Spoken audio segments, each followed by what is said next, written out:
एक शेर है कि हमको मालूम है महबूब परस्ती का अजाब, देर से चांद निकलता है तो अजब लगता है, या देर से चांद निकलना भी गलत लगता है।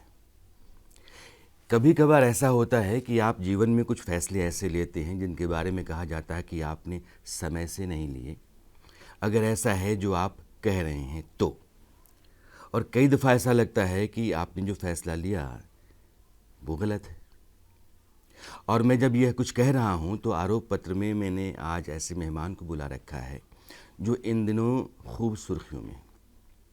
कारण ये है कि आप राजनेता हैं, केंद्रीय मंत्री रहे हैं, आप कांग्रेस के राष्ट्रीय प्रवक्ता रहे हैं, 3 दफ़ा के आप विधायक, 2 दफ़ा के सांसद, और बिहार की राजनीति में कद्दावर नेता के तौर पर आपकी पहचान देश भर में है।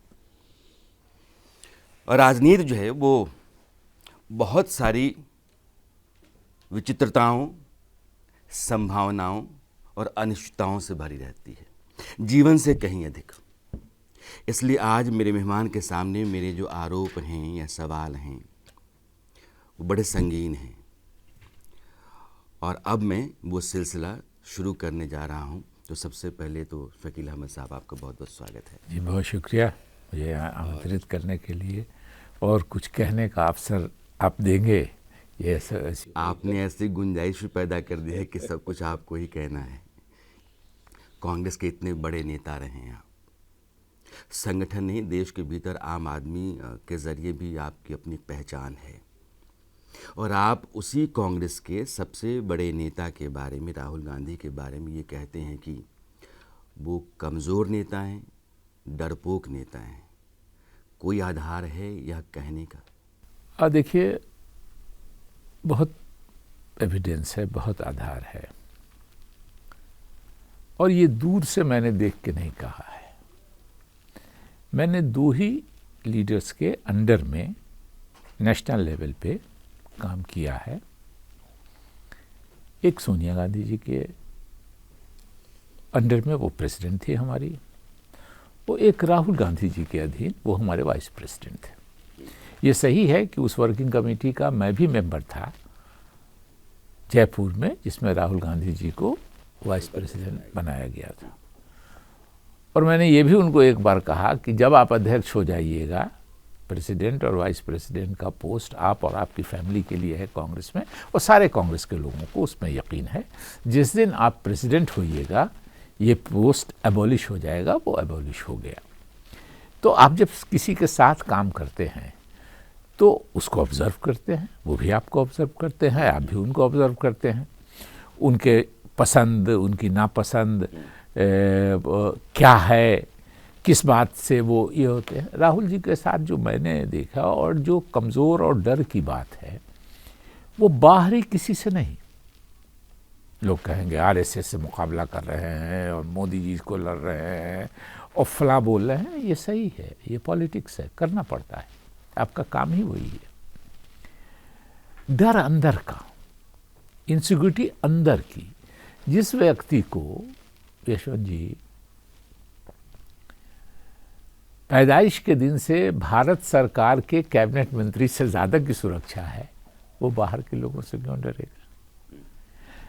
अपने अंदर वो असहज, मैं कहता हूँ कि हो सकता है कि निगेटिविटी में भी कुछ पॉजिटिविटी हो, कि उनकी अपब्रिंगिंग, मैं उनको बेनिफिट ऑफ डाउट देता हूँ कि उनकी अपब्रिंगिंग ऐसी है कि अपने से उम्र में बड़े या ख़ास के उम्र में बड़े नहीं भी हो तो वो लोग जो उनसे पहले नेता हो गए हैं, उनके साथ उनको बैठने में असहज वो फील करते हैं, जिनको आप जी उनको कहना पड़े। मैं जब राहुल गांधी जी अपना पहला चुनाव जिस दिन जीते, मैं उस दिन अपना 5वां चुनाव जीता। मैं उनके एमपी एमएलए होने के 19 साल पहले एमपी एमएलए हो गया था। वो चाहते हैं कि मेरे आसपास सिर्फ राहुल राहुल राहुल बोलने वाले लोग रहें, तो जाहिर है कि वो हम लोगों की हैसियत भी नहीं, अपनी नज़र में गिर जाएंगे। यशवंत जी, एक बात हमेशा याद रखिएगा, मैं अक्सर कहता हूँ कि दूसरों की नज़र में गिर के ज़िंदा रहना मुश्किल है, मगर उतना मुश्किल नहीं है जितना अपनी नज़र में गिर के ज़िंदा रहना। आप जिस दिन अपनी नज़र में गिर गए उस दिन आप कहीं के नहीं। आपके कहे में भी मेरा दूसरा आरोप आता है। आप ये कहते हैं कि राहुल गांधी अपने से बड़े नेताओं के साथ बैठने में असहज महसूस करते हैं, जिनको उन्हें आप कहना पड़े। और आपने दूसरी बात ये कही कि जब आप अपनी नज़रों में ही गिर जाएंगे उस दिन आपके लिए खुद का सामना करना बड़ा मुश्किल हो जाता है। क्या शकील अहमद को ये लगने लगा कि अब उनकी इज्जत उनकी नज़रों में ही गिरने लगी है? पार्टी के भीतर जिस तरह का ट्रीटमेंट उनको मिल रहा है वो अपनी साख नहीं बचा पा रहे हैं। हाँ देखिए, ये सही है। उसके बगैर कोई भी जब इतना बड़ा फैसला लेता है, मेरे दादा 1937 में कांग्रेस के एमएलए थे और किस वक्त वो कांग्रेस में थे, 40 सीटें अंग्रेज़ों ने मुसलमानों के लिए रिजर्व की थी। कांग्रेस के भी कैंडिडेट्स थे और दूसरी पार्टियों को भी, आज़ाद मुस्लिम पार्टी, मुस्लिम लीग और दूसरी पार्टियों को भी कैंडिडेट थे। आप बिहार से आते हैं, मैं भी बिहार से आता हूँ। बिहार में 40 सीटें रिजर्व थी और बिहार झारखंड मिला के, और उन 40 सीटों में कांग्रेस के सिर्फ 4 लोग 5 जगह से जीत पाए थे, बाकी 35 सीटें दूसरी पार्टियों ने जीत ली थी, जबकि कांग्रेस के साथ पूरा मुल्क था। लेकिन मुस्लिम वोटों की जहाँ तक बात थी, डॉक्टर सैयद महमूद साहब जो बाद में एजुकेशन मिनिस्टर हुए, वो 2 असेंबली सेगमेंट से जीत गए थे। अब्दुल बारी साहब जो पीसीसी के प्रेसिडेंट हुए, लेबर लीडर हुए, जिनकी हत्या हुई, जो बारी पथ पटना में अभी भी है उनके नाम पे, एक वो। दरभंगा उस ज़माने में मधुबनी डिस्ट्रिक्ट नहीं था, दरभंगा का ही पार्ट था। दरभंगा, मधुबनी, समस्तीपुर एक ही ज़िला था दरभंगा ज़िला में। तो दरभंगा की 2 सीटें थी, एक से सईदुल हक साहब और दूसरे से मेरे दादा स्वर्गीय मौलवी अब्दुल गफूर, वो 1937 में एमएलए हुए थे। कांग्रेस तो वो पहले से रहे होंगे, एमएलए हुए, उसके पहले डिस्ट्रिक्ट बोर्ड के वो कई बार मेंबर हुए, चूँकि पहला इलेक्शन ही हुआ 1937 में। और तब से लेके मेरे फादर 5 बार रहे, डिप्टी स्पीकर रहे, एमएलए 5 बार रहे, अपनी पार्टी के चीफ व्हिप रहे। चीफ व्हिप उस ज़माने में, आज तो लीडर नॉमिनेट करता है चीफ व्हिप, उस ज़माने में एमएलएस के वोट से चीफ व्हिप होता था। और मेरे फादर ने, मेरे पास तस्वीर है, वो सर्च लाइट अखबार बिहार से निकलता था, वो पढ़ रहे हैं, शकूर अहमद इलेक्टेड, उन्होंने उस वक्त के चीफ मिनिस्टर के कैंडिडेट को हरा के चीफ व्हिप का चुनाव जीता था। इंदिरा जी ने 2074 में जब केदार पांडे जी हट रहे थे तो मैसेज दिलवा दिया था कि 1 हफ्ते के बाद मेरे पिता को कि उनका चीफ मिनिस्टर में ओथ होगा। 5-5 नाम दोनों ग्रुप ने, केदार पांडे जी के ग्रुप ने और स्वर्गीय ललित नारायण मिश्रा जी के ग्रुप ने 5-5 नाम दिया था। दोनों में मेरे पिताजी का नाम था, लेकिन नहीं हुआ, राजनीति में होता है। तो वो एसोसिएशन, मैं 29 साल की उम्र में कांग्रेस का एमएलए हो गया। मेरे ग्रैंडफादर की मृत्यु हुई 1948 में। पार्टी ने समझा कि उनके अच्छे काम का फ़ायदा होगा तो 52 में मेरे पिता को टिकट दिया, और मेरे पिता की मृत्यु हुई 1981 में। पार्टी ने समझा कि उनका अच्छा नाम है, ये है, मुझको 1985 में 4 साल के बाद मेरे पिता को भी, और 4 साल के बाद मृत्यु के मेरे पिता के मुझको भी पार्टी ने टिकट दिया। और उस दिन से मैं कांग्रेस का बिहार का अध्यक्ष, मैं मिनिस्टर, मैं पार्टी का प्रभारी कहीं, उसके बाद मैं जनरल सेक्रेटरी से बड़ा सिर्फ अध्यक्ष और उपाध्यक्ष होता है। उपाध्यक्ष इसलिए नहीं कहेंगे कि वो स्पेशली, हमने कहा एक बार कि ये पोस्ट तो हम लोगों ने आपके लिए क्रिएट किया जयपुर में उपाध्यक्ष का। तो इतना लंबा एसोसिएशन, जब आप इतने साथी, हज़ारों साथी, उनका साथ छोड़ के अलग होना, तो ये मैंने पहली जो पंक्ति लिखी खड़गे साहब को, वैसे लिखना राहुल गांधी जी को चाहिए, अध्यक्ष वही हैं फॉर ऑल प्रैक्टिकल पर्पसेस, लेकिन एक खड़ा किया है उन्होंने खड़गे साहब को कि हार का सारा इल्ज़ाम ठीकरा राहुल जी के सर पे फोड़ देता था। हाँ, तो इसलिए थोड़ा अपना साइड में रखा है उन्होंने। तो मैंने लिखा, तो पहली ही पंक्ति है कि मैं बहुत दुखी मन से त्यागपत्र दे रहा हूँ। लेकिन कभी कभी हर इंसान में, मैंने कहा कि आत्मसम्मान की एक लिमिट होती है, एडजस्टमेंट की एक लिमिट होती है, कॉम्प्रोमाइज़ होता है, शादियाँ होती हैं, वाइफ हस्बैंड दोनों दो जगह से आते हैं हमारे यहाँ। मैं शकील साहब आता हूँ। आपने तफसील से अपनी बात रखी है, मैंने रखने दिया इसलिए कि दर्शकों को ये पता चले कि आप ख़ानदानी कांग्रेसी हैं और 2 पीढ़ियाँ खप गईं कांग्रेस की सेवा करते समय। तीन पीढ़ियाँ खप गईं आपकी, और अब आपको लगने लगा है कि इस पार्टी के भीतर रहना जो है वो ख़तरे से खाली नहीं है जहाँ तक इज्जत का मामला है। राहुल गांधी के साथ क्या संकट है? आप ये कह रहे हैं कि जो बड़े नेता हैं उनके साथ वो असहज हैं। संभव ये भी है कि आपकी अपनी जो राय है वो आपके अपने हितों पर, जो स्वार्थ कहते हैं, उस पर आधारित हो। यह भी हो सकता है कि राहुल गांधी एक नई टीम तैयार कर रहे हैं नए दौर और नई लड़ाई के लिए, और उसमें आप लोग फिट नहीं बैठ रहे हैं। तो जो लोग फिट नहीं बैठ रहे हैं वो अपने आप को अनफिट महसूस कर रहे हैं, लेकिन राहुल गांधी के लिए तो लोग ठीक हैं कि जिनको वो रख रहे हैं, और जो पुराने लोग हैं वो दौर से बाहर चले जाए तो अच्छा है। देखिए, उसका भी एक तरीका होता है, और जब आपको ठोकर लगती है तब आपको संभलना चाहिए। और किन लोगों की राय पर आप चल रहे हैं, मैं आपको एक मिसाल देता हूँ, और जहाँ हम आप बैठे हैं इसी दिल्ली की मिसाल देता हूँ। दिल्ली में पिछले 3 इलेक्शन से राणा साहब कांग्रेस को 1 MP और 1 MLA की सीट नहीं आई, और उसकी सिर्फ एक वजह यह है कि राहुल गांधी ने शकील अहमद की बात नहीं मानी और मुझसे जिरह कर लिया। एक तरह से मुझको कुछ ऐसा उन्होंने कह दिया कि मैं सोनिया गांधी जी को शिकायत करने गया। मैं बात आपको बताता हूँ, थोड़ा सा वक्त दीजिएगा। शीला दीक्षित जी दिल्ली की चीफ मिनिस्टर थी 3 टर्म। आखिरी 6 महीने में लगभग लगता है कि मैं जनरल सेक्रेटरी इंचार्ज पार्टी का बना। तो जब पार्टी की सरकार रहती है तो सरकार का परफॉर्मेंस, उसका परसेप्शन उसी पर। शीला दीक्षित जी ने जो काम किया दिल्ली के लिए, आने वाली पीढ़ियां दर पीढ़ियां याद रखेंगी कि शीला दीक्षित जी ने जितना काम किया, जितना एक तरह से दिल्ली को सींचा संवारा उन्होंने। लेकिन 3 टर्म हो गया था, 15 साल एंटी इनकम्बेंसी, अन्ना आंदोलन, एक माहौल खड़ा किया गया। इलेक्शन हुआ, हम लोग हार गए। 42 सीट थी हमारी, 42 से हम लोग 34 सीट हार गए, 8 पे पहुंच गए। केजरीवाल जी लड़े, केजरीवाल जी को 28 सीट आई और बीजेपी को 31 सीट आई।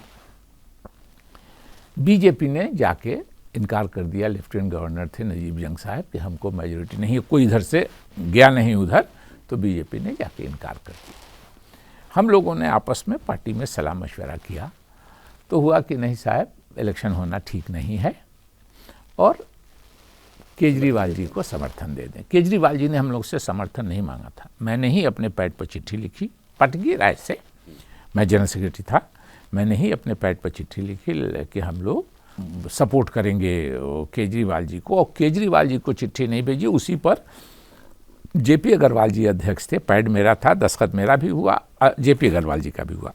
हम दोनों के दस्तखत से हम लोगों ने पता किया कि केजरीवाल जी ने सुबह में टाइम मांगा है, 10:30 बजे टाइम उनको मिला है, तो रात के 8 बजे ही हम लोगों ने नजीब जंग साहब को चिट्ठी हैंड ओवर करा दिया। जब केजरीवाल जी गए इनकार करने, तो नजीब जंग साहब ने कहा कि नहीं, आपको तो मेजोरिटी 8 कांग्रेस ने ये किया है। तो थोड़ा केजरीवाल जी को ये मालूम नहीं था कि इन लोगों ने डायरेक्ट भेज दिया है गवर्नर को, वो लेफ्टिनेंट गवर्नर को सपोर्ट लेटर, उनसे बिना किसी संवाद के, उनका बिना किसी संवाद के।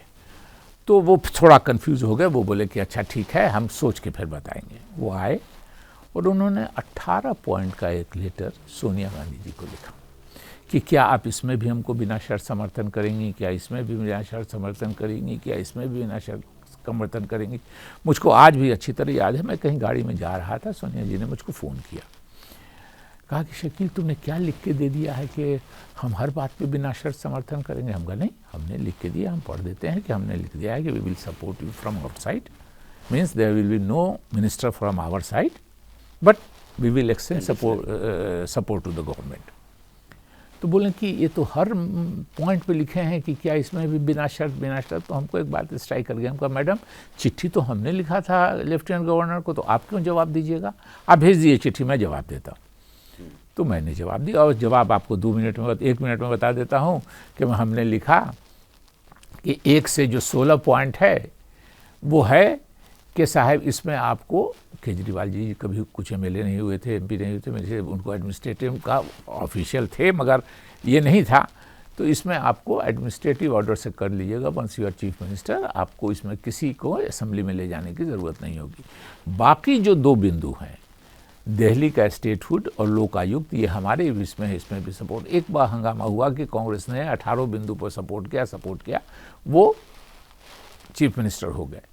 जब वो चीफ मिनिस्टर हो गए तब उनको जो देश भर में अन्ना में जितने पॉलिटिकल बेरोजगार लोग थे वो जुड़ गए थे उसमें, तो उन्होंने उनको कहना शुरू किया कि इतना बड़ा हम लोगों ने आंदोलन किया ये दिल्ली के चीफ मिनिस्टर के लिए, जिसको ना लॉ एंड ऑर्डर है या ना जिसको ज़मीन का पावर है, दिल्ली गवर्नमेंट को तो नहीं है, ये बात सच्चाई है। सो चलिए निकले यहाँ से, लोकसभा का चुनाव आ रहा है, 14 वाला वो लड़ते हैं, अगर 50 भी लोकसभा की सीट आ गई तो देश की सरकार कब्जे में रहेगी। उन्होंने वही किया, बेमतलब का हम लोगों को बुरा भला कह के कि गवर्नर के यहाँ फाइल हम नहीं भेजेंगे, जो बिल्कुल आज भी जब रहे 10 साल तो भेजते ही रहे, यही तरीका है कि आपको कोई बिल करते हैं तो गवर्नर से अप्रूवल लेना पड़ता है। लेफ्टिनेंट गवर्नर दिल्ली में है तो कुछ उनको ज़्यादा पावर है। वो चले गए, इलेक्शन लड़ा उन्होंने लोकसभा का। पूरे हिंदुस्तान में केजरीवाल जी को 1 सीट नहीं आए, सिवाय 4 सीट पंजाब। तो पंजाब के 4 आदमी एमपी हो गए। केजरीवाल जी को हुआ कि फिर क्या है, तो वो हमारे आसपास लोगों को भेजने लगे, फ़ोन करवाने लगे, ये करवाने लगे कि फिर से सरकार बना दी जाए। गुस्सा थोड़ा हम लोगों को भी था, लेकिन फिर हम कहा कि गुस्से में हम अपने को बर्बाद कर लें किसी दूसरे से गुस्से को।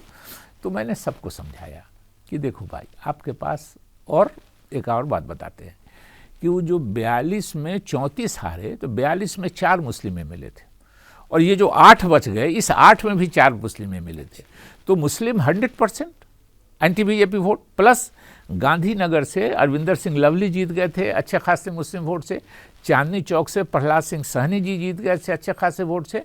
मेरा कहना था कि साहब अभी एंटी बीजेपी वोटर्स ने आपको, वोटर्स अपने लिए वोट करता है, हमेशा याद रखिएगा। कोई अगर ये समझते हैं कि वोटर किसी पार्टी के लिए ये करता है, जिसको जो सूट करता है, जिसको अपने दिमाग से सोचने का जो पैमाना है, जिस वोटर को जिसमें अपना फ़ायदा नज़र आता है, वो वोटर वही करता है। मैंने कहा कि आपको है 8, केजरीवाल जी को 28 है, बीजेपी को 31 है। 8 वाला बीजेपी को री इलेक्शन हो जाएगा तो 8 वाला बीजेपी को हराएगा कि 28 वाला हराएगा। आपने इलेक्शन कराया और ये सारा का सारा वोटर भाग जाएगा केजरीवाल जी की तरफ। कभी चुनाव नहीं कराइएगा। राहुल जी मुझसे नाराज़ हो गए, और जिस आदमी, वो आज भी उनके नाक का बाल एक मुहावरा है कहा जाता है, वो आदमी आज भी जिसने बर्बादी कराई वो उनके साथ है, उसी ने उनको कह दिया। और मेरी जो जानकारी है, नाम नहीं मैं बताऊंगा, मेरे मित्र हैं, कि उन्होंने कह दिया कि शकील साहब को पर्सनल वीकनेस है केजरीवाल से, और आपको, या मैंने पहले भी कहा और आज भी कह रहा हूँ कि तब तक केजरीवाल जी से मेरी कोई भेंट नहीं थी। केजरीवाल जी से जब वो 67 सीटों के साथ इन्होंने चुनाव करा दिया, मैं कनाडा चला गया, मुझको कुछ नाराज़गी थी, फैमिली में भी कुछ बीमारी थी, मैं 2-2.5 महीने के लिए कनाडा चला गया। मैं जिस दिन लौट रहा हूँ, जिस दिन मेरी फ़्लाइट लैंड कर रही है, उसी दिन दिल्ली में रिपोल हो रहा है। हम उस दिन 0 आए, केजरीवाल जी 28 सीट से 67 सीट पर चले गए। और तब एक अफ्तार की दावत में प्रेसिडेंट हाउस में मेरे केजरीवाल जी से देखा देखी, और वही शायद पहली और अभी तक की आखिरी मुलाकात है, लेकिन कह दिया उनको कि तो जिन लोगों ने, आप युवा टीम बनाई है, और अगर उनके कहने से इतना बड़ा बदलाव हो, तो सोचिए, मैं मुझको दिल्ली के 15 साल में जो कांग्रेसी घर बैठ गए, जिनके चेहरे लटक गए 15 साल में, उनके चेहरों को राहुल गांधी को याद करना चाहिए। शकील अहमद कह रहे हैं कि कांग्रेस अगर आम आदमी पार्टी के मुकाबले में लगातार घटती और ख़त्म होती चली गई, उसका कारण है राहुल गांधी। एक झटके में ख़त्म हो गई, मुकाबले में ख़त्म और घटती कहाँ से, एक झटके में ख़त्म कर दिया। मतलब अगर इलेक्शन, पंजाब है, गुजरात में भी आम आदमी पार्टी की नहीं, दिल्ली की बात मैं कर रहा हूँ। मेरा इतना ही कहना था कि 1 सीट से उनको मेजॉरिटी हो गई, उनसे हम जो चाहेंगे काम लेंगे दिल्ली के पब्लिक के इंटरेस्ट में। और जब लगेगा कि वो बदनाम हो रहे हैं, जब लगेगा कि वो पब्लिक के इंटरेस्ट में काम नहीं कर रहे हैं, तो उनको हटा के हम भी एक पावर हो जाएंगे उस वक्त तक। लेकिन अभी तो कुछ हुआ नहीं है। 8 सीट हमारी है और हमारे सारे वोटर एंटी बीजेपी हैं। अब उनके दिल में ये खतरा हो गया कि अगर हम कांग्रेस को, उस दिन से ये इसी खतरे की वजह से कांग्रेस को एक सीट नहीं मिल रही है कि जो प्रो कांग्रेस वोटर्स हैं भी, जिनके दिल में कांग्रेस के लिए हमदर्दी है भी, लेकिन वो एंटी बीजेपी भी हैं हमारे वोटर्स। उनको लगता है कि कांग्रेस को दिया कि बीजेपी जीते। एमपी इलेक्शन में उन्होंने, चूंकि आम आदमी पार्टी का नेशनल प्रेजेंस नाम के बराबर है, कांग्रेस ही नेशनल लेवल पे है, तो दिया तो बीजेपी जीत गई। चुप होकर बैठ गए तो आम आदमी पार्टी असेंबली में जीत जाती। तो चाहिए था बिल्कुल। और जिस आदमी की ये गलत सलाह थी, अब सोचिए ना, मैं तो 7 काम किया हूँ, मुझको सारे कांग्रेसियों का जो दिल्ली के घर बैठ गए 15 सालों में, मुझको उनकी शक्ल बार बार याद आती है। आप ये कह रहे हैं कि राहुल गांधी दरअसल जिन लोगों के ज़रिए घिरे पड़े हैं या जिन लोगों से घिरे पड़े हैं, उनके पास अनुभव नहीं है और वो कांग्रेस का बंटाधार कर रहे हैं। एक सवाल और भी आता है, आपकी बात का समर्थन राशिद अल्वी ने किया था, लेकिन उन्होंने दूसरा मुद्दा उठाया कि पार्टी में कम्युनिकेशन क्राइसिस है। जो टॉप लीडरशिप है, राहुल गांधी, वो नीचे के लोगों से बात नहीं करते हैं। राहुल गांधी के काम करने का तौर तरीका क्या है? किन लोगों से घिरे रहते हैं, किन लोगों से बात करते हैं, किन से नहीं करते हैं, किन लोगों को बात करना चाहिए और उनकी बात वहाँ तक नहीं पहुँच पाती है? यह जो बात का बतंगड़ है, ये क्या है?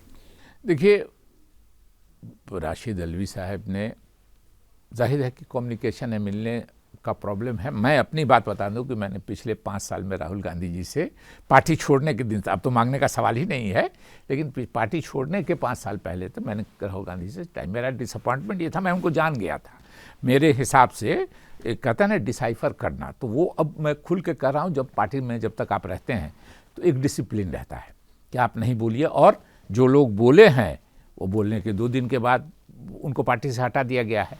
मैंने बार बार, मैंने जिस दिन खड़गे जी को, मैंने, आपको शायद जानकारी नहीं होगी कि मैंने 2003 में अनाउंस कर दिया प्रेस कॉन्फ्रेंस करके कि मैं अब ज़िंदगी में कोई चुनाव नहीं लड़ूंगा। तो मुझको अपने लिए कोई लालच नहीं थी।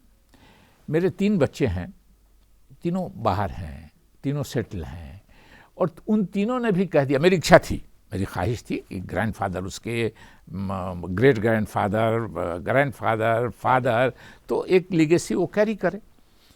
लेकिन उन्होंने कहा कि नहीं, नथिंग डू, हम लोगों को कोई इंटरेस्ट नहीं है पॉलिटिक्स में। तो हो सकता है घर में सुनते होंगे, मेरी बातें सुनते होंगे, तो उनको होगा डिसअपॉइंटमेंट हुआ होगा, लेकिन उन्होंने इनकार कर दिया। मैंने ये भी अनाउंस कर दिया कि मेरे बच्चे भी कोई चुनाव नहीं लड़ेंगे, तो न मुझको अपने लिए कुछ चाहिए, न अपने बच्चों के लिए कुछ चाहिए। बहुत से लोग कांग्रेस में हैं, मैं आपको कहता हूँ, सीनियर, दिल मार के, बेइज्जत हो के भी, इसलिए कि उनकी अगली पीढ़ी कांग्रेस में चली गई है। उनको लगता है कि अच्छा, मेरा तो जो राहुल गांधी ने हाल किया, कम से कम इनका भी, ये उम्र में छोटे हैं उनसे, ये वो है। अब तो राहुल गांधी की भी उम्र माशाल्लाह 55 साल की हो गई, जून में 56 साल की हो जाएगी। राहुल जी जब शुरू में आए थे तो वो 55 साल के लोगों को बातचीत में कहते थे कि रिटायर हो जाना चाहिए। तो ये तो जब अपने पे पड़ता है मोदी जी के बारे में सब बोलता था कि 75 साल में आरएसएस वाले रिटायर कर देते हैं, मोदी जी 75 क्रॉस करके हैं। तो जब अपने पे पड़ता है तो सारा रूल कानून, चाहे वो मोदी जी करे चाहे वो राहुल जी करे। 2 बातें आप कह रहे हैं, आपके कहे हुए से साफ है कि कांग्रेस के भीतर कोई डेमोक्रेटिक सिस्टम नहीं है। दूसरा कि वैसे लोग जिन्होंने पार्टी को सींचा है, पार्टी में अपना बहुत कुछ लगाया है, उनकी इज्जत नहीं है। मैं एक घटना चाहता हूं कि कोई घटना, कोई वाकया आप बताएं। आपका बयान है कि पहचान और सम्मान दोनों पर संकट महसूस हो जाए तो आपको निर्णय लेना चाहिए। क्या हुआ ऐसा कि पहचान सम्मान दोनों का संकट आपको दिखाई पड़ने लगा? देखिए, मैंने जो रिजिग्नेशन में वजह ही बताई है कि मैं बिहार पीसीसी का प्रेसिडेंट रहा हूँ, नेशनल लेवल पे तो जो रहा हूँ दिल्ली में। मैं ऐसा प्रेसिडेंट था, और शायद अभी तक का अकेला प्रेसिडेंट था, जिसको प्रेसिडेंट के साथ साथ मिनिस्टर भी अलाउ किया गया। मैं मिनिस्टर पहले था, मुझको प्रेसिडेंट बनाया, और सोनिया गांधी जी ने, मैंने लिखा है कि एक तरह से मुझको दबाव डाल के, लोग पैरवी करते हैं उसके लिए, मुझको सोनिया गांधी जी ने एक तरह से दबाव डाल के कांग्रेस का अध्यक्ष बनाया। उनकी कृपा थी, हम इस बात को मानते हैं। कभी वजह भी चर्चा होगी कि क्यों बने।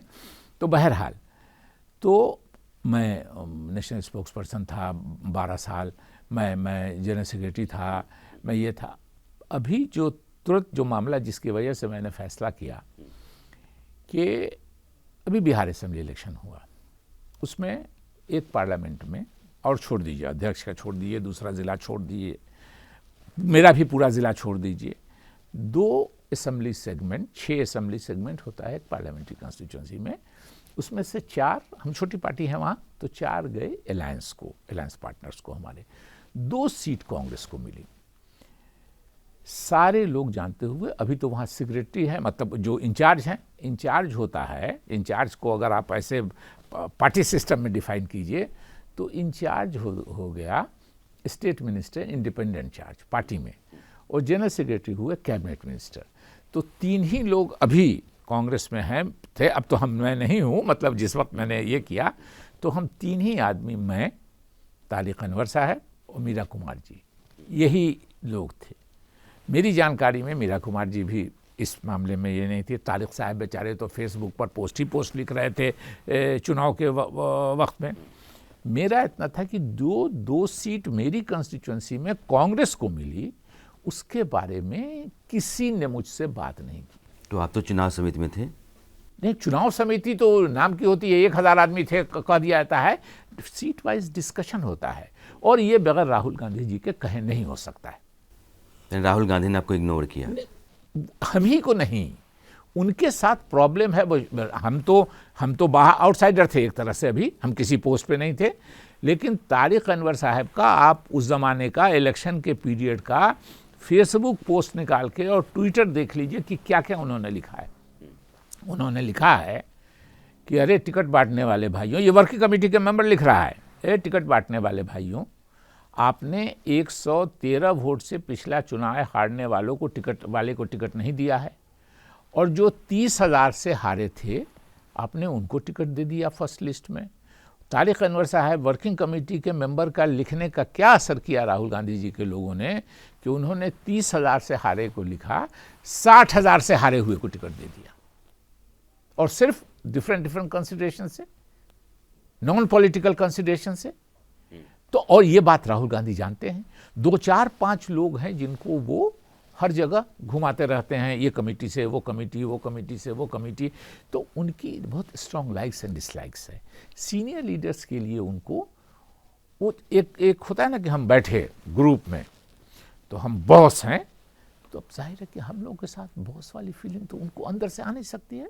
शरीफ आदमी है, सेंसेबल आदमी है, पढ़े लिखे आदमी है, वो जानते हैं कि इसको हम क्या बोलेंगे, बॉस, ये तो हमसे 20 साल पहले हो गया है, ये हमको क्या समझेगा, और हमसे भी काफ़ी सीनियर। तो मेरा एक सवाल है, मल्लिकार्जुन खड़गे साहब के लिए जो सीट खींचते हैं, चेयर खींचते हैं, पानी उनको देते हैं, वो जो सम्मान का भाव दिखता है पब्लिकली, क्या वो दिखावा है? अंग्रेजी में एक चीज़ कहते हैं PDA, public demonstration of affection, that is वही है, सिंपली वही है। तो आप ये कह रहे हैं कि छलावा है, भरम है? निश्चित रूप से जिस आदमी के अंदर इतना घमंड हो कि अपने से पिता की उम्र के लोग, मणिशंकर अय्यर का अभी सुना, क्या I am a Nehruvian, I am a Rajivian, but I am not a Rahulian. क्या कारण है? वही सबके साथ उनको कॉम्प्लेक्स है। उनको तुम नहीं कह सकते, जिसको फर्स्ट नेम से पुकार नहीं सकते। हम लोगों को फर्स्ट नेम से, जो बात फैक्ट है, कभी नहीं पुकारा, उसी दिन झंझट हो जाता। वो भी शकील जी कहते हैं, हम भी राहुल जी कहते हैं।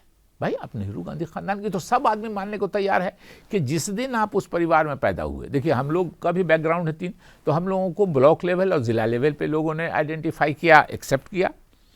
आप नेहरू गांधी खानदान में पैदा हो गए तो आपको पूरे देश ने इंटरनेशनल लेवल पे आपको उसी दिन से जान गए, ये अपनी जगह है। लेकिन आप कंटेम्प्ट के साथ लोगों के साथ बिहेव कीजिएगा, लोगों को गिरा समझिए, कहिए ये सोच है कि जो कुछ किसी कांग्रेसी को मिला वो मेरे बाप दादा, मेरे खानदान की वजह से मिला। ये आदमी का अपना भी कंट्रीब्यूशन होता है। मैं आपको बताता हूँ, एक सवाल है फिर एक मेरी बात सुनिए कि कैसे आदमी का कंट्रीब्यूशन होता है। मैं 85 में पहला चुनाव जीता, इंदिरा जी की शहादत हुई थी, पूरे देश में कांग्रेस की लहर थी। हम लोग मधुबनी जिला में 11 की 11 सीट जीत गए। सही है, पार्टी का कंट्रीब्यूशन है, इंदिरा जी पार्टी थी ये। लेकिन 2000 में जब उसी मधुबनी से हम चुनाव जीते, असेंबली का, तो 3 जिले में हम अकेले कांग्रेसी जीतने वाले थे, बाकी सब हार गए।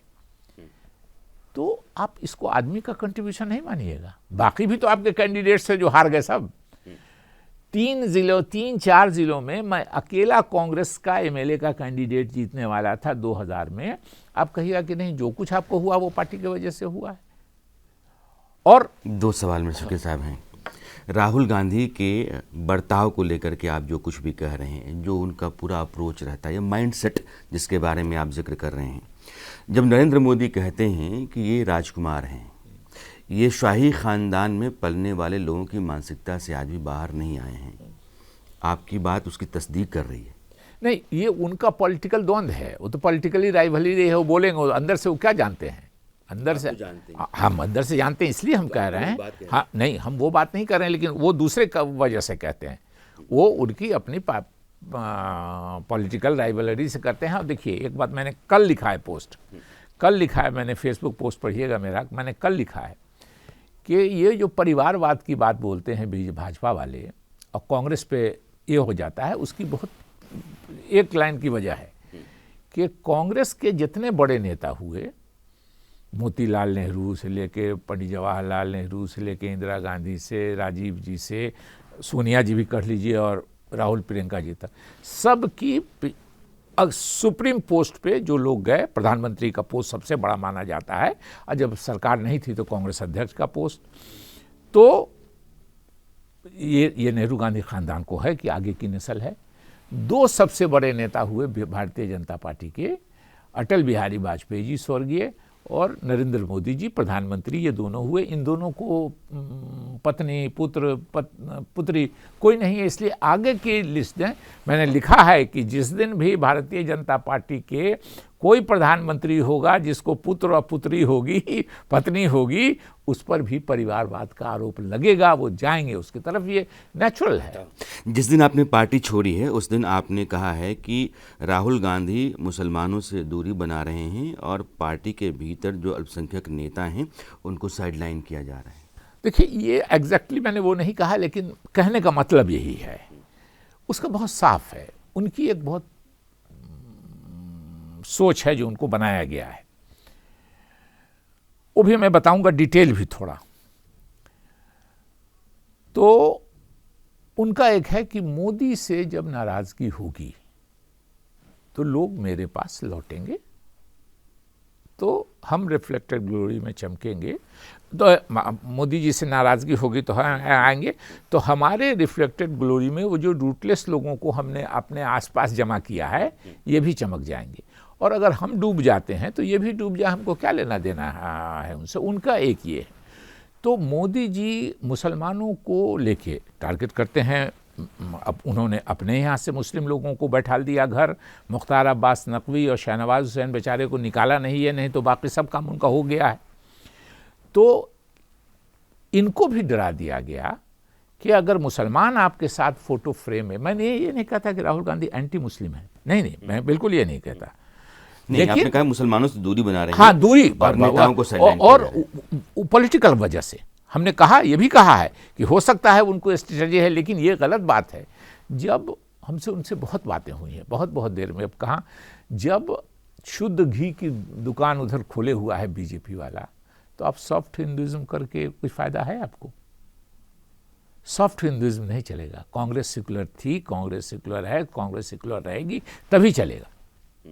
तो आप मुस्लिम लीडरों को फ्रेम में देखिएगा। अब हो सकता है मैं बोल रहा हूँ 1 महीने से, तो आप कुछ आपको नजर आने लगे। शशि थरूर जी को, मुझको एक आदमी को रोका गया डिफेंड करने के लिए, 12 साल यह है, 2 आदमी को रोका गया।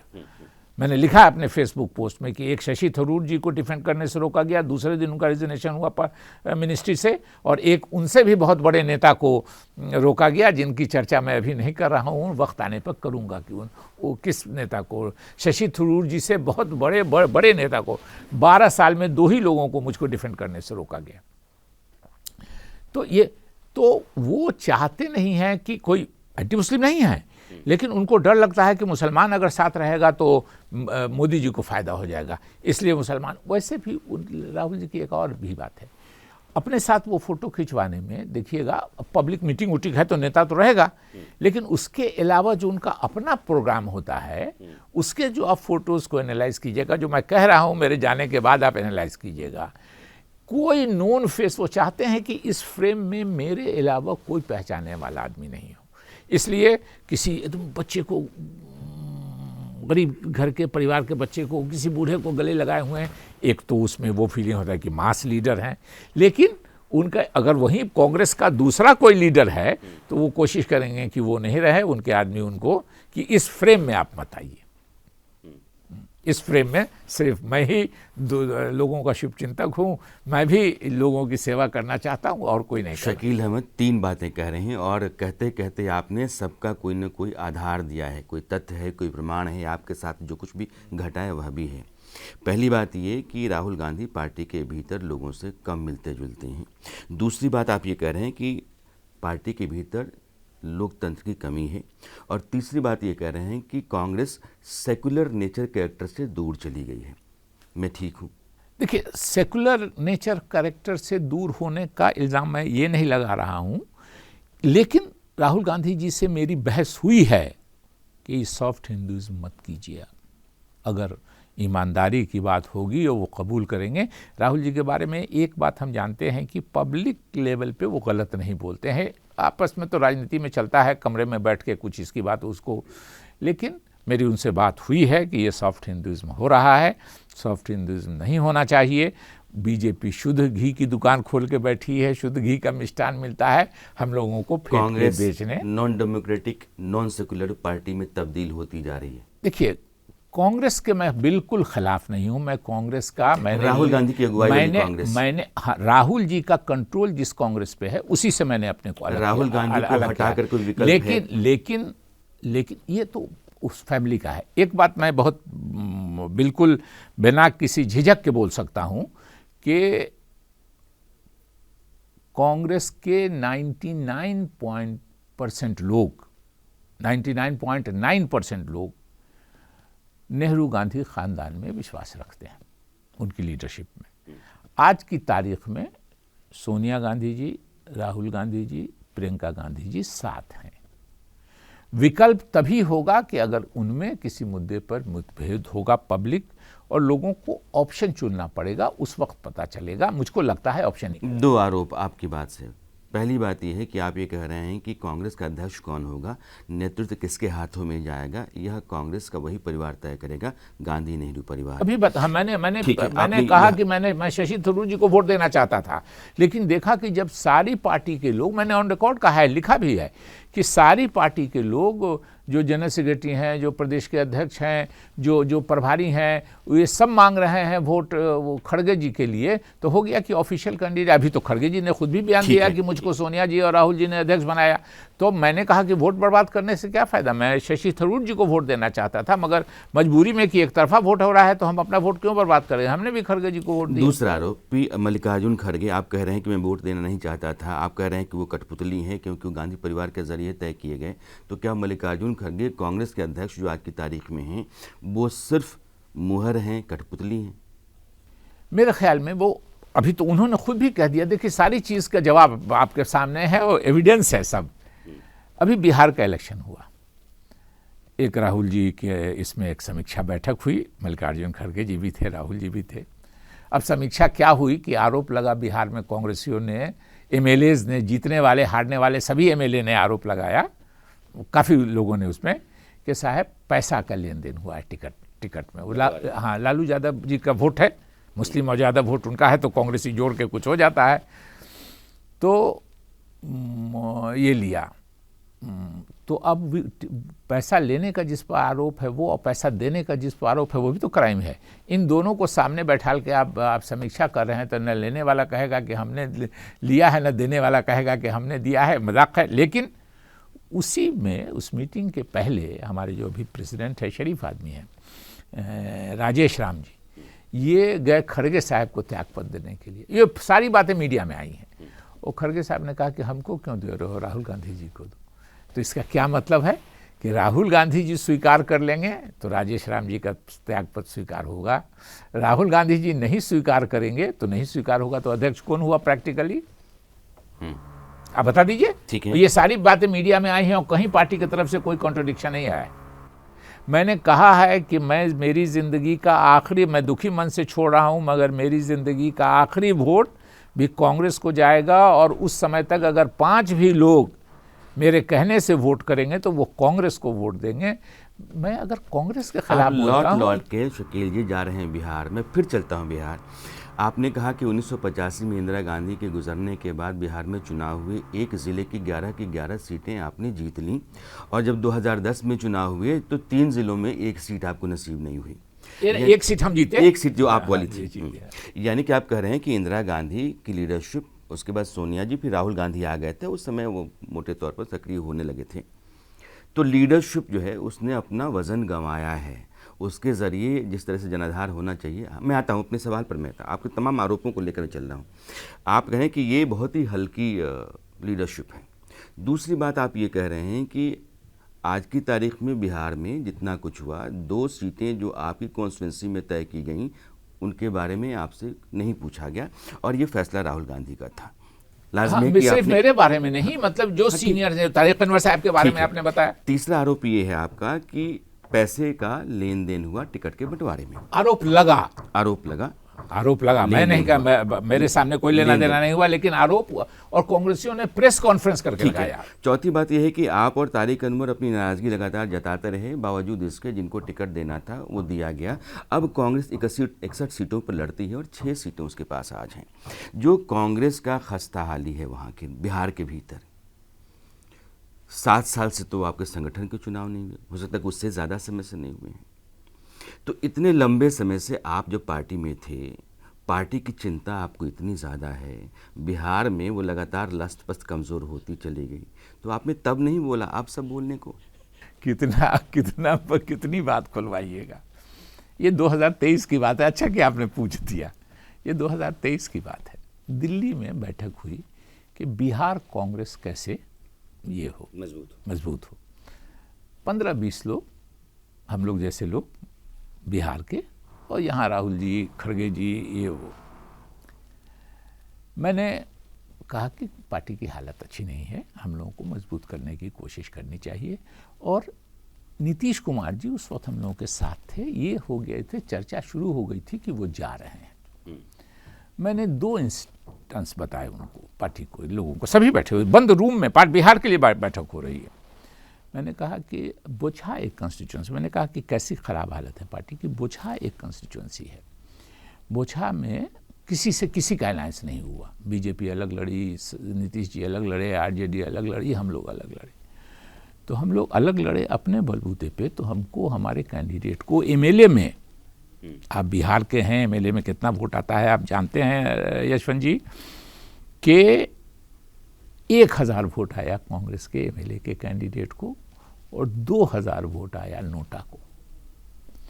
एक दूसरी कंस्टिट्यूएंसी है दूर उससे, मुंगेर जिले में तारापुर, जहां से आज सम्राट चौधरी जी, वहां 2020 के चुनाव में, मैं बहुत पुरानी बात नहीं कर रहा, 2000 यानी पिछला चुनाव, मतलब हम जो 23 में बोल रहे हैं तो पिछले चुनाव की बात बोल रहे हैं। 20 में कोई नेताजी जीते, कोई शायद वो स्वर्गीय हो गए, बाई इलेक्शन हुआ। तो उस इलेक्शन में राजेश मिश्रा नाम का एक लड़का, मैं नाम बता रहा हूँ, हम ही लोग की मेंटेलिटी का अच्छा लड़का, वो इंडिपेंडेंट खड़ा हो गया। वो इंडिपेंडेंट खड़ा हो गया तो उसको वोट आए 10,000। उसके बाद वो बाई इलेक्शन हो गया वहाँ। तो बाई इलेक्शन में हम लोगों ने समझा, पार्टी ने समझा कि 10,000 वोट ये इंडिपेंडेंट ले आया है, इसको कांग्रेस का टिकट दे देते हैं तो कुछ हमारा परफॉर्मेंस। तो जिसको 10,000 वोट इंडिपेंडेंट आया था, कांग्रेस टिकट पे उसको 3400 वोट आया। तो एक जगह 1000 वोट आया, नोटा को 2000 वोट आया, एक इंडिपेंडेंट को 10,000 वोट आया, हम लोगों ने दे दिया, तो हम लोगों को 3400 वोट आया। पार्टी को मजबूत करने का काम करना चाहिए हम लोग। यशवंत जी, उस दिन का दिन है, और जिस दिन तक 11 नवंबर 2025 को मैंने पार्टी छोड़ी है, दिल्ली की किसी बैठक में मुझको बुलाना बंद कर दिया गया। और प्रभारी स्टेट मिनिस्टर होता है, जूनियर है, मैं उस मामले में सीनियर हूं उनसे, प्रभारी ये हिम्मत नहीं कर सकता है कि किसी जनरल सेक्रेटरी रहे हुए आदमी को नहीं बुलाए, बगैर राहुल गांधी के कहे हुए नहीं हो सकता है। उस दिन से दिल्ली की किसी मीटिंग में मुझको नहीं बुलाया गया। तो अब जब बंद कमरे में आप पार्टी की भलाई, और बैठक ही पार्टी की भलाई के लिए हो रही है कि कैसे मजबूत किया जाए, उस कमरे में जो कोई आदमी, मेरे स्टेचर का कोई आदमी कोई बात बोलता है, और जो उसके पहले अनाउंस कर चुका है कि हम अब जिंदगी में चुनाव नहीं लड़ेंगे, उनको दिमाग में एक बात है कि ये जो कुछ कांग्रेसी हैं पुराने, ये मेरे बाप दादा की वजह से थे, अब ये घर बैठे हैं, हम अपने नए लोगों को लेके जाएंगे जो राहुल राहुल राहुल। किसी मीटिंग में अभी हमारे यहाँ गए थे, लंबी बात हो जाएगी, मुझको नहीं, मैं आपके लिए हूँ आज। हाँ, तो नहीं, मुझको कोई बात नहीं। तो अभी ये जो वोट चोरी यात्रा है, उसमें राहुल जी गए थे मेरे ज़िला में 26 अगस्त को, मैं डेट बता रहा हूँ, मैं कांग्रेस में था तब। मैं अपने ज़िले में गया, मैंने प्रेस कॉन्फ्रेंस, बड़ी लंबी चौड़ी प्रेस कॉन्फ्रेंस, बहुत वाइडली कवर्ड हुआ, हमारे हिसाब से भी बहुत ज़्यादा हुआ। तो वो करके वहाँ से डिस्ट्रिक्ट हेडक्वार्टर से जिधर से राहुल जी की एंट्री थी वो 70 किलोमीटर था। तो मैं गया वहाँ देखते हैं कि कैसे आ रहे हैं। 24 की शाम में जा रहा हूँ और 26 को आ रहे हैं, प्रियंका जी भी आ रही हैं, तेजस्वी जी भी है और राहुल जी। वहाँ पहुँचे तो राहुल जी के ऑफिस में काम करते हैं बैजू और कोई गुर्जर, धीरज गुर्जर थे, वो इंचार्ज थे वहाँ के। इन लोगों से मुलाकात हुई, इन लोगों ने कहा कि देखिए नहीं तो मुझसे गवर्नमेंट ने गड़बड़ किया, मिथिला हाट एक जगह है, वहाँ सब था जगह, वहाँ कैंसिल कर दिया कि नहीं है, ये है वह जगह। तो फिर उन्हीं लोग के साथ हम भी 2-3 जगह गए। तो एक जगह पसंद आई इन लोगों को, बैजू जी और लोगों को पसंद आई। तो हुआ कि तो एडमिनिस्ट्रेशन से परमिशन लेना पड़ेगा, ये जगह आई। तो हमारी एक वर्कर ने, एसडीओ, लोकल एसडीओ थे फुलपरास के, उनको फ़ोन लगाया और तो मेरी बात हुई। तो बोले कि सर रूट चार्ट में नहीं है, हम नहीं करेंगे जब तक हमको डिस्ट्रिक्ट मजिस्ट्रेट नहीं करेंगे। तो मेरे साथ एक और वर्कर थे, उन्होंने डिस्ट्रिक्ट मजिस्ट्रेट को फ़ोन लगा के मुझसे बात करा दिया। तो डिस्ट्रिक्ट मजिस्ट्रेट ने कहा कि रूट चार्ट में नहीं है, लेकिन आप अपने डिस्ट्रिक्ट प्रेसिडेंट से लिखवा के हमको व्हाट्सएप करवा दीजिए, तो हम सैंक्शन कर देते हैं, तो होगा। और बनेगा, तैयारी होगी, कल ही पर टाइम है, शाम हो गई है। तो खैर वो हवा गया, हम लोग चले आए अपना। परसों होके जो 26 को राहुल गांधी आवेंगे, उस मीटिंग में मैं डिस्ट्रिक्ट में, मैं नेशनल जनरल सेक्रेटरी रहा हुआ आदमी, मैं पीसीसी प्रेसिडेंट रहा हुआ, मुझको किसी ने इनवाइट नहीं किया। तो अब आप बता दीजिए कि अब मेरी अब ये हैसियत हो गई हम लोगों की कि अब राहुल गांधी के गाड़ी के पीछे राहुल गांधी जिंदाबाद, राहुल गांधी जिंदाबाद करते करते चले। मैं इनके आने के, डिस्ट्रिक्ट में घुसने के 3 घंटा पहले मैं पटना चला आया निकल के वहाँ से। और 2 बार के चीफ मिनिस्टर को वो फाइनल जब कल्मिनेशन हुआ उसका 2-3-4 दिनों के बाद गांधी मैदान में, तो 2 बार के चीफ मिनिस्टर को गेट में घुसने नहीं दिया। उसमें सीपीआई वाले गाड़ी वाड़ी लेके आए, अलायंस पार्टनर। एरोगेंस थोड़ा मोड़ा ठीक है, ज़्यादा है, बहुत ज़्यादा, इनलाइटमेंट बहुत ज़्यादा। राहुल गांधी में एरोगेंस बहुत ज़्यादा है, बहुत ज़्यादा। पुराने नेताओं को बिल्कुल नहीं पूछते हैं। कंटेम्प्ट है जो पुराने नेता हैं उनके लिए, मेरी जो सोच है। तो आपको लगता है कि पुराने नेताओं को कांग्रेस छोड़ देना चाहिए? देखिए, हर आदमी नहीं कर सकता है उसने, बहुत लोग करते हैं कि हम नहीं करेंगे तो क्या करेंगे। 2 बातें हैं, आपने कई दफ़ा सोनिया जी का नाम लिया है और राहुल गांधी का भी जिक्र किया है। जब सोनिया गांधी का नाम लेते हैं तो आपकी ज़ुबान एक अलग लाइन ले लेती है, राहुल गांधी का जिक्र आता है तो आप कुछ तल्ख से हो जाते हैं। दोनों में क्या फ़र्क है? देखिए, इतना बड़ा फ़र्क है। मैं अक्सर कहता हूँ कि सोनिया गांधी जी ने राजीव गांधी जी की कांग्रेस, नरसिम्हा राव जी की कांग्रेस, सीताराम केसरी जी की कांग्रेस को अपनाया, सोनिया गांधी कांग्रेस बनाया। और कांग्रेस कहाँ थी जब उनको कांग्रेस मिली थी, और कांग्रेस को उन्होंने कहाँ पहुँचा दिया, राष्ट्र की सत्ता दिला दी। लेकिन अफसोस लगता है कहते हुए कि सोनिया गांधी की कांग्रेस को भी राहुल गांधी जी अपनी कांग्रेस नहीं बना सके।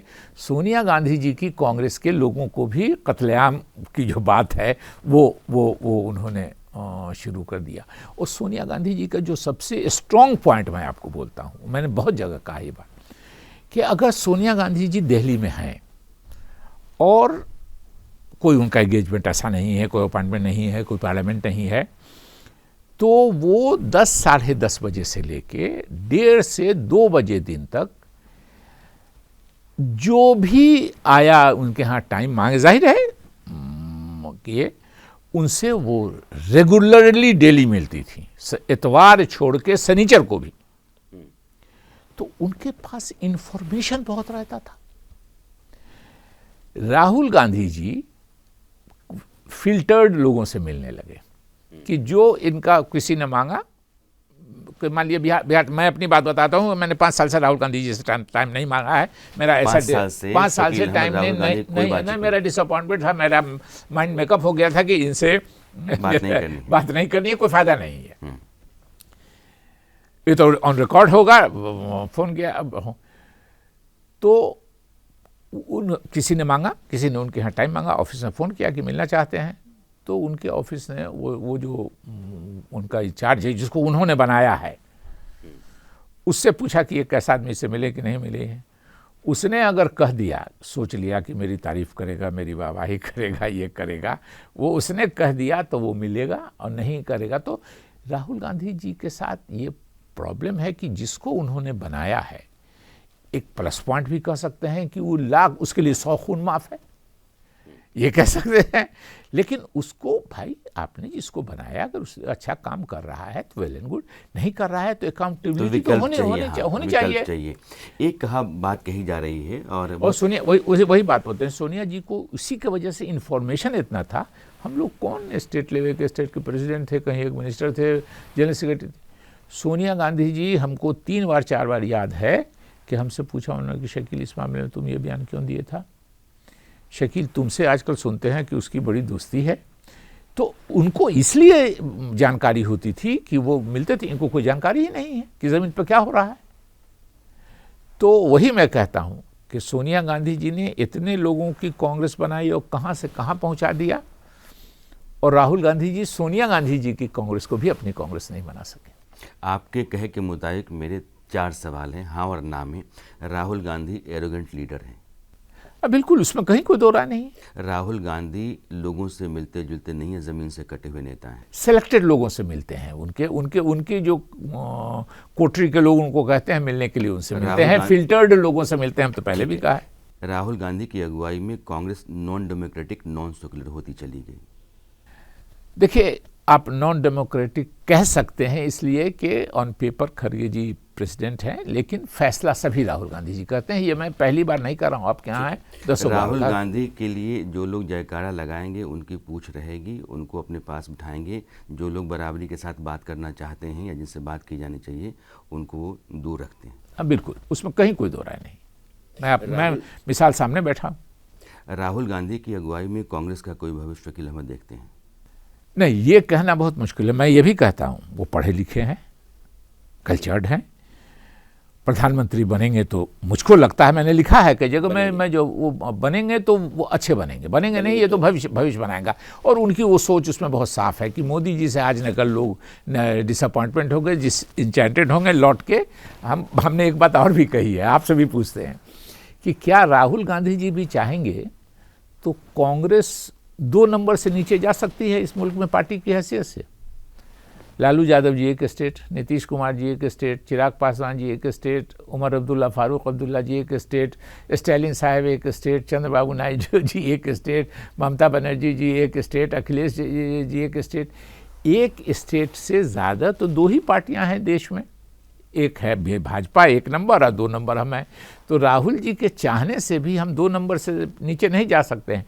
तो जब मोदी जी से निराशा होगी तो 2 नंबर की तरफ लोग आएंगे, यही उम्मीद है, यही आशा है। और हम भी दुआ करते हैं कि वो दिन जल्द आवे, जल्द राहुल गांधी जी प्रधानमंत्री बने। हम लोग दूर से देख के वाह वाह करेंगे, नज़दीक नहीं जाने का अब सवाल है।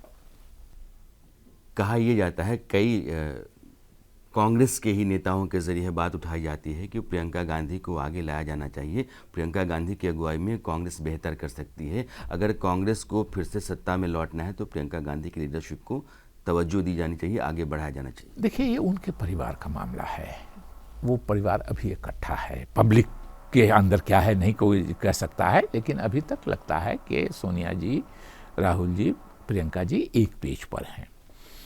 हाँ, ये बात सही है, मेरा प्रियंका जी से बहुत करने, मैंने कहा कि मैंने 2 ही लोगों के साथ काम किया है। एक बार प्रियंका जी ने मुझको किसी एक मीटिंग में जाने के लिए कांग्रेस की ही फ़ोन किया था, मैं चला गया था। लेकिन ये बात भी सच्चाई है कि उनकी पब्लिक जो इमेज है वो अच्छी है, उनका आर्टिकुलेट होके बोलना, पब्लिक उनकी जो स्पीचेस है वो इंस्पायर करती है, वो अट्रैक्ट करती है लोगों को, इसमें कहीं कोई दो राय नहीं है। लेकिन अब जब होगा तो लोग किसके साथ जाएंगे, क्या जाएंगे, ये तो वक्त बताएगा अगर उनमें स्प्लिट होता है तो। लेकिन आज की तारीख में मेरी जो जानकारी है कि पूरा परिवार इकट्ठा है, और जब तक पूरा परिवार इकट्ठा है, सोनिया जी राहुल जी के पक्ष में हैं। ये मैं जानता हूं कि हम लोगों से भी जब बात हुई, सोनिया जी के साथ तो मैंने बहुत दिन काम किया, उन्होंने राहुल राहुल राहुल कहा। मेरे 2 आखिरी आरोप हैं। आपके बारे में ये कहा जा रहा है कि कांग्रेस का कोई भविष्य बिहार में बचा नहीं है और पार्टी के भीतर आपकी पूछ परख रही नहीं है, इसलिए अपने करियर को, पॉलिटिकल करियर को बचाने के लिए एक नए विकल्प की तलाश में आपने पार्टी छोड़ी है, और इसीलिए आप राहुल पे हमलावर हैं ताकि उनके जो ओपोनेंट्स हैं आपके लिए ज़्यादा ज़मीन दें, दरवाज़ा थोड़ा दोनों पल्ला खोल करके बुलाएं। देखिए, मैंने जब 2003 में लिख दिया कि मैं कभी ज़िंदगी में चुनाव नहीं लड़ूंगा, और उसमें भी लिखा कि मैं ज़िंदगी के आखिरी सांस तक कांग्रेस को वोट देता रहूँगा, शुभचिंतक रहूँगा कांग्रेस का, कभी ज़िंदगी में दूसरी पार्टी ज्वाइन नहीं करूँगा। लगभग 3 साल के बाद मैंने रिज़ाइन किया, उस लेटर में भी यही कहा, और आपके यहाँ भी ऑन रिकॉर्ड करता हूँ कि कभी मैं अगर करूँगा तो मैं अपनी नज़र में गिर जाऊँगा। मैंने कहा अपनी नज़र में गिर के, इसलिए कि जिस कांग्रेस के आइडियोलॉजी के लिए मेरे बाप दादा ने अपनी ज़िंदगी दी, मैं उस आइडियोलॉजी से कोई कंप्रोमाइज़ करूँगा? कभी नहीं। मेरी आइडियोलॉजी वही है जो कांग्रेस की आइडियोलॉजी है, जो राहुल गांधी जी की कहने वाली जिस आइडियोलॉजी को कहते हैं कि हम मानते हैं, वो आइडियोलॉजी है। कांग्रेस की आइडियोलॉजी छोड़ के हम कहीं नहीं जा सकते हैं, जिंदगी भर रहेंगे। लेकिन मुझको जो लगता है, इसलिए कि रह के भी साथ में, चूँकि बहुत लोग नासमझ हैं, पॉलिटिकल नहीं समझते हैं, बेवकूफ़ कह सकते हैं उनको, राजनीतिक बेवकूफ़, वो कहेंगे पार्टी में रह के ये बात क्यों नहीं की। अभी उड़ीसा के एक सीनियर एमएलए ने ख़त लिख दिया सोनिया गांधी जी को कि हम 3 साल से राहुल गांधी जी से मिलने की कोशिश कर रहे हैं, हमसे मुलाकात उनकी नहीं हो रही है, और सीनियर एक्स-एमएलए ने, और खड़गे जी इससे नहीं चलने वाला है। दूसरे दिन उसको पार्टी से निकाल दिया गया, कोई आज पूछने वाला नहीं है। मेरा यही है कि मैंने खुद से छोड़ी है पार्टी मुझको, और मैंने इंसल्टेड, ह्यूमिलिएटेड फील किया, और राहुल गांधी जी के लोगों के ज़रिए। और मैं बिल्कुल इस बात से कन्विंस्ड हूँ कि बगैर राहुल गांधी जी के कंसेंट के किसी प्रभारी की इतनी हिम्मत नहीं हो सकती है कि वो एक जनरल सेक्रेटरी से, उसकी पार्लियामेंट्री सीट में रहे हुए आदमी, जनरल सेक्रेटरी रहे हुए आदमी से उसकी पार्लियामेंट्री सीट में कोई बात नहीं करे। राहुल गांधी के बारे में ये कहा जाता है कि लेफ्ट के कुछ नेताओं के प्रभाव में रहते हैं, लेफ्ट ओरिएंटेशन के लोगों के प्रभाव में रहते हैं, और उनकी सलाह से वो फैसले ले रहे हैं, इसलिए ये बंटाधार हो रहा है। देखिए, मैं फैसला तो बहरहाल आपका है, आप सलाह हर आदमी है। अकबर के दरबार में 9 रत्न थे, फैसला अकबर का माना जाता था। देखिए, एक बात है, एक बात अभी और भी याद आ गई तो बताता हूँ कि कैसे मतलब मजाक बन जाता है कि राहुल जी अब एक किताब लेके घूमते हैं, कि अब छोड़ दिया उन्होंने, छोड़ दिया, इस बिहार असेंबली इलेक्शन के बाद से मैंने नहीं देखा है, कि हमको संविधान की रक्षा करना है। किससे संविधान की रक्षा करना है? तो बीजेपी से और आरएसएस से। और बीजेपी आरएसएस से संविधान की रक्षा बहुत है, हर जिम्मेदार इंसान को, देश के नागरिक को संविधान की रक्षा करनी चाहिए। संविधान है तो हम ही लोग सुरक्षित हैं। लेकिन इलेक्शन के आज नॉमिनेशन शुरू हुआ है, तो आज से 1 महीना पहले तक नॉमिनेशन शुरू होने की, इस बीच में 1 महीने में 15 से 20 आरएसएस के, नॉन आरएसएस बीजेपी के लोगों को उन्होंने कांग्रेस बिहार में ज्वाइन करा के उनको टिकट दिया, और काफ़ी वीडियो चला है उसका, पूरा ऑन रिकॉर्ड है, फोटो और वीडियो के साथ है। तो आप बीजेपी आरएसएस के लोगों को, तो बेवकूफ़ हैं लोग ये, आप बीजेपी आरएसएस के लोगों को पार्टी में बुला करके, अभी उन्होंने, मैंने उस पर पोस्ट लिखा है कि साहब अभी आपने कह दिया बिट्टू को, जो रेल मंत्री है हमारे रमनीत सिंह बिट्टू, कि वो कांग्रेस में थे, कि उन्होंने लिख दिया, पहली बार मुलाकात थी उनसे मेरी, मैं पंजाब का इंचार्ज था, राहुल गांधी जी के बड़े थे, राहुल गांधी जी की टिकट दिलाने में ये था। लेकिन उनको गद्दार, अगर अपनी पार्टी से कोई दूसरी पार्टी में चला गया तो गद्दार है। और अभी कांग्रेस को जो तीन चीफ मिनिस्टर हैं, उनमें से 3 में से 2 दूसरी पार्टियों से आके, सिद्धारमैया जी और ये रेवंत रेड्डी जी, ये दूसरी पार्टियों से आके करें, तो आप उनको गद्दार बोल रहे हैं, तो आप अपने लोगों के बारे में क्या कहिएगा? अभी जो जनरल सेक्रेटरी हैं, प्रेसिडेंट हैं, जो दूसरी पार्टियों से आए हैं, तो क्या वो भी गद्दार हैं? तो ये बोलने से पहले, कुछ करने से पहले सोच लीजिए ना कि इसका रिपरकशन क्या होगा, इस लोग क्या बोलेंगे। ये बोलने से पहले सोच के बोलता है नहीं। अब आरएसएस को लोगों को ला के आप पार्टी में आरएसएस से लड़ाई की बात कर रहे हैं, संविधान बचाना है किससे? तो आरएसएस और बीजेपी से। आरएसएस और बीजेपी को लोगों को इलेक्शन के ईव पर ला अपने पार्टी में ला रहे हैं, और रातों रात उनकी मेंटल तो कंटेस्ट वन साइडेड हो गया बिहार में। अगर 2-4 सीट की घटी बड़ी होती, वो जीते, कोई जीता भी नहीं, लेकिन अगर जीते तो सब के सब भाग जाते उसी में, अपने पेरेंट पार्टी में। तो इसलिए इस तरह का मजाक बना के एक तरह से शकील अहमद साहब ने राहुल गांधी की पूरी पर्सनालिटी और लीडरशिप को डाइसेक्ट करके रखा है।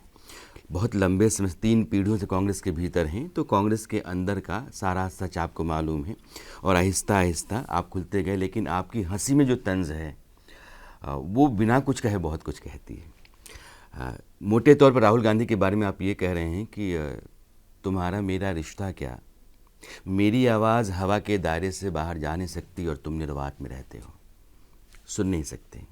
लेकिन शकील साहब के बारे में मैं जाते जाते ज़रूर कहूँगा कि आरोप पत्र में एक शेर है कि ज़रूरी बात कहनी हो, कोई वादा निभाना हो, उसे आवाज़ देनी हो, उसे वापस बुलाना हो, हमेशा देर कर देता हूँ। बहुत लंबे समय से 5 साल से राहुल गांधी से कोई बातचीत नहीं होने के बाद भी कांग्रेस के भीतर आप रहते रहे, और कई तरह के अपमानजनक हालात के बाद भी आप पार्टी का दामन थामे रहे। आखिरकार आपने छोड़ा है।